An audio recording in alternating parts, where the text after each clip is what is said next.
अस्सलाम वालेकुम।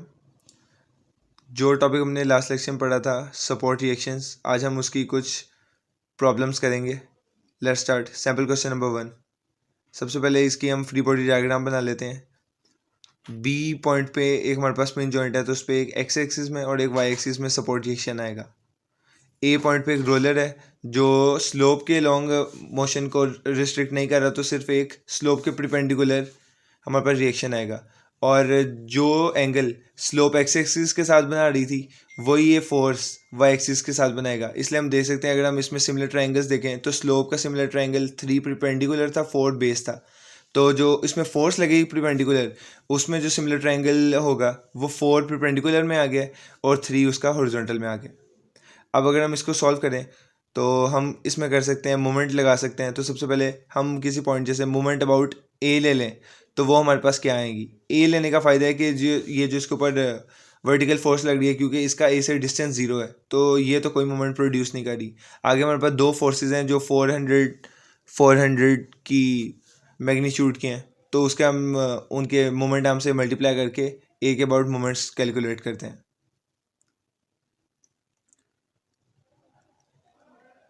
ये सेकंड फोर्स 2 प्लस 2 में प्लस कितना हो रहा है, अगर हम ए की साइड से आ रहे हैं तो 1/3 डिस्टेंस इजाफी आएगा, तो ये आ गया इसके अंदर। और साथ अगर इसमें हम बी का रिएक्शन देखें, इसे हम बी वाई भी कह दें या सिंपल बी कह दें, बी वाई हमने कह दिया। और इसका डिस्टेंस कितना बन रहा है, 4 बन रहा है।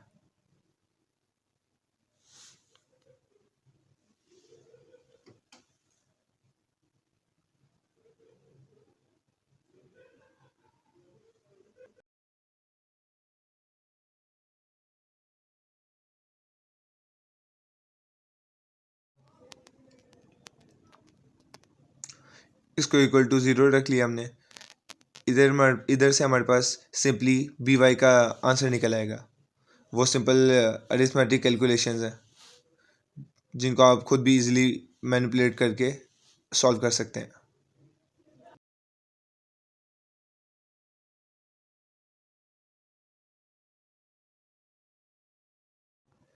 जो हमने रिएक्शन फोर्स लगाई थी ए स्लोप के परपेंडिकुलर, उसे हमने ए एक्स प्राइम कहा था। हम उसे ज़्यादा कन्वीनियंस के लिए कि किसी को कोई कन्फ्यूजन ना रहे, उसे हम एन ए कह देते हैं, क्योंकि सिर्फ एक ही रिएक्शन लग रहा है, ताकि आगे थ्रू आउट द प्रॉब्लम कोई भी कन्फ्यूजन ना रहे। बी वाई हमारे पास 400 न्यूटन आ चुके हैं। अब बारी आती है नेक्स्ट इक्वेशन अप्लाई करने की। या तो हम कोई और पॉइंट के अबाउट मोमेंट लगाएंगे, या हम summation of forces in any direction ले लेते हैं।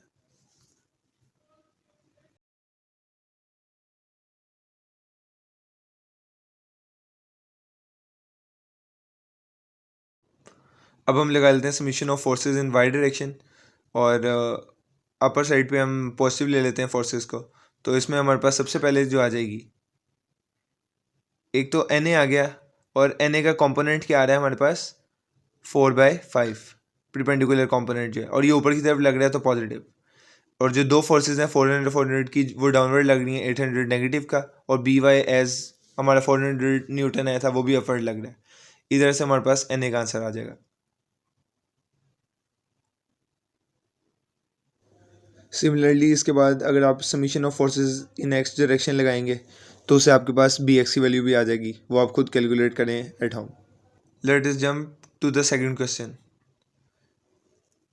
इसमें सबसे पहले इसकी फ्री बॉडी डायग्राम बना लेते हैं, और इसमें हमने एक और अजम्पशन ली है कि हमने मास ऑफ द रोड है वो हमने मैसलेस उसे एज्यूम किया हुआ है, और सारा जो वेट कंसनट्रेटेड हमने कोई माना हुआ है वो उसके कॉलर टाइप का है, जो कि हमने एज्यूम किया हुआ है पॉइंट ए पे ही है।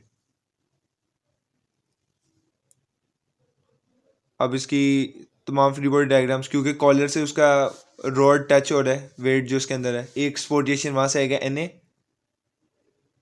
सरफेस पे जो लग रहा है, और रोलर पे जो आएगा, रोलर क्योंकि एक्स एक्सिस में अलाउ कर रहा है, लेकिन एक फोर्स आ रही है बी सी, उसको हम एफ बी सी कहीं से भी एक कटआउट लगा के एफ बी सी से हमने डिनोट कर दिया, और एक बी वाई रिएक्शन लगा दिया, और एंगल भी लिख दिया 70 डिग्रीज, और 5 metre length of the rod भी है। अब बेसिक इस पे जो हमारी इक्वेशंस हैं वो अप्लाई करेंगे, और ये जो हमारे पास 3 अननोन्स हैं एन ए बी सी और बी वाई, ये हम कैलकुलेट करेंगे।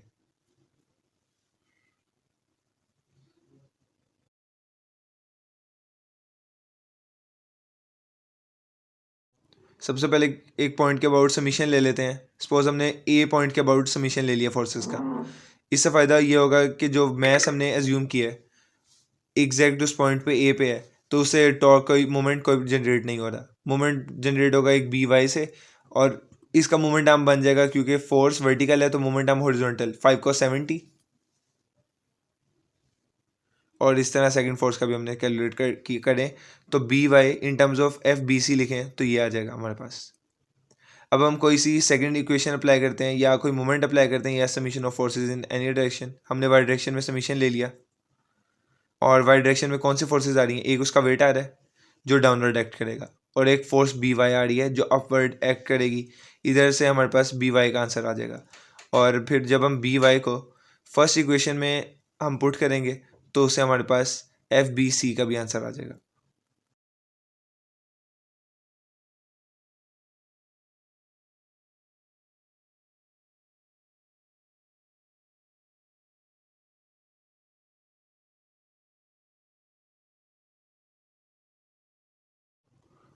सिंपली अब एफ बी सी का आंसर आ जाएगा बी वाई को 1.22 पे डिवाइड करने से, और ये आता है अराउंड 402 के करीब, 402 न्यूटन्स में। बस हमारे पास एक अननोन रह जाता है और वो है एन ए। वो अगर हम इजीली निकाल सकते हैं अगर हम summation of forces in X direction ले लें।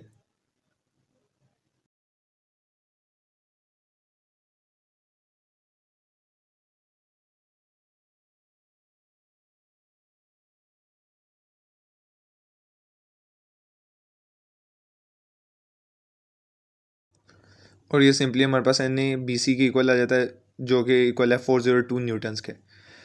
इसमें एक और चीज़ देखने की बात है, अगर हमने एन ए तो निकाल ली है, अगर हम इसमें अगर फोर्स वो जो एफ बी ए रोड है उसके अंदर निकालना चाहते हैं तो हम इस पे पॉइंट ए के अलोंग मेथड ऑफ जॉइंट्स लगा सकते हैं, जो कि हम नेक्स्ट चैप्टर्स में देखेंगे। Let us move to question number 3। इस क्वेश्चन में हमें एक वेट दे दिया, एक आदमी है जो एक कॉर्नर पे खड़ा है डाइविंग बोर्ड के, और दो स्प्रिंग्स पीछे लगे हुए हैं। उनका डिस्टेंस भी दे दिया है और उसका वेट हमें मालूम है, तो हम सबसे पहले ए और बी के अंदर रिएक्शंस निकालेंगे, और उसके लिए सबसे पहले इसकी हमने फ्री बॉडी डायग्राम ड्रॉ कर लेनी है।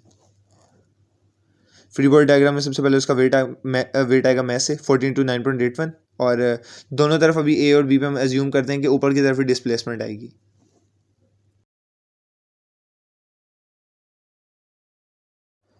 अब इस सिस्टम को सॉल्व करने के लिए हम सबसे पहले समीशन ऑफ मोमेंट किसी पॉइंट के अबाउट ले लेते हैं। इसमें हमने ए के अबाउट ले लिया विद एंटी क्लॉकवाइज पॉजिटिव।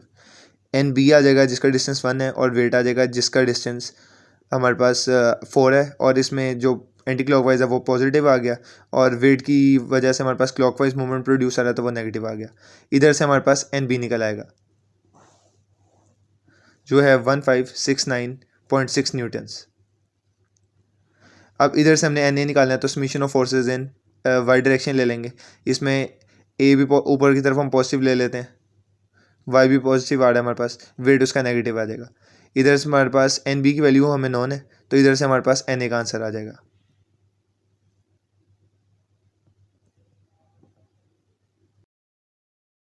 जो आएगा around 1177.2 newton with negative sign. इसका मतलब है, नेगेटिव साइन का मतलब है हमने अज्यूम ऊपर की तरफ डायरेक्शन की थी, लेकिन इन रियल एन ए नीचे की तरफ लग रही है।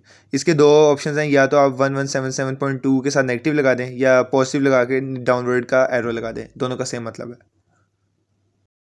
अब हमारा मकसद है यहाँ पे एंगल निकालना है, एंगल ऑफ एलिवेशन, जो ए अब हमारे पास नीचे की तरफ डिफ्लेक्शन करेगा स्प्रिंग, और बी ऊपर की तरफ, तो इनके दरमियान एक एंगल आएगा जो हमने अल्फ़ा निकालना है।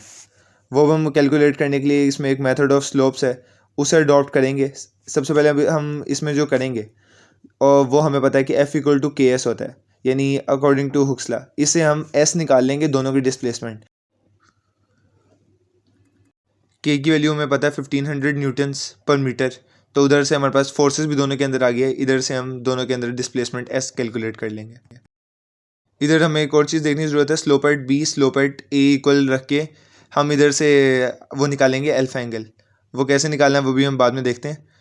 दोनों में इक्वल होगी क्योंकि हम लीनियर एज्यूम कर रहे हैं, तो जो ए पे स्लोप है, ए और बी को जो लाइन मिलाएगी उन दोनों का स्लोप सेम होगा, हम ये कहना चाह रहे हैं। इसमें अब सबसे पहले हम दोनों की डिस्प्लेसमेंट निकाल लेते हैं, जो कि सिंपल फॉर्मूला से हमने कह दिया F=K से हमारे पास आ जाएगी। ये सिंपल इनकी फोर्सेस को इनके के यानी कांस्टेंट स्प्रिंग कांस्टेंट पे डिवाइड किया और इधर से दोनों की हमारे पास डिस्प्लेसमेंट आ गई है। इन मीटर्स हम ले रहे हैं, ऐसे यूनिट्स में ही चल रहे हैं। और एस बी हमारे पास आ गया 1.046 मीटर। अब हमने देखना है, क्योंकि एक डिस्प्लेसमेंट नीचे लग रही है और एक ऊपर, तो जो दोनों में ट्राइंगल्स बनना है उसमें अब हमने देखना है कि दोनों ट्राइंगल्स के अंदर जो बेसिस हैं वो कितनी कितनी आती है। ए से बी तक फासला तो 1 मीटर का है, लेकिन हम देखना चाहते हैं कि ये जो एक slope from negative to positive हो रही है, दरमियान में एक जगह जहाँ ये कट कर रही है, ए से उसका फासला डी है, ये हम डी निकालेंगे और हमारे पास प्रीपेंडिकुलर डिस्टेंस ए के लिए 0.7848 है, तो उससे हमारे पास स्लोप इजीली कैलकुलेट हो जाएगी tan एंगल से। ये सिंपल अलजेब्रिकली आप इसे सॉल्व करेंगे तो इससे आपके पास डी का आंसर आ जाएगा। ऊपर मैंने कैलकुलेट कर भी दिया है, जो आ जाएगा 0.429 मीटर्स। अब आपके पास ए से उस पॉइंट का फासला आ गया हॉरिजॉन्टल, और वर्टिकल हमारे पास डिस्प्लेसमेंट ए की मौजूद है 0.7848। या हम अल्फा निकालेंगे tan inverse perpendicular by base. Perpendicular है 0.7848 और बेस है 0.429। इधर हमारे पास थीटा कैलकुलेट हो जाएगा।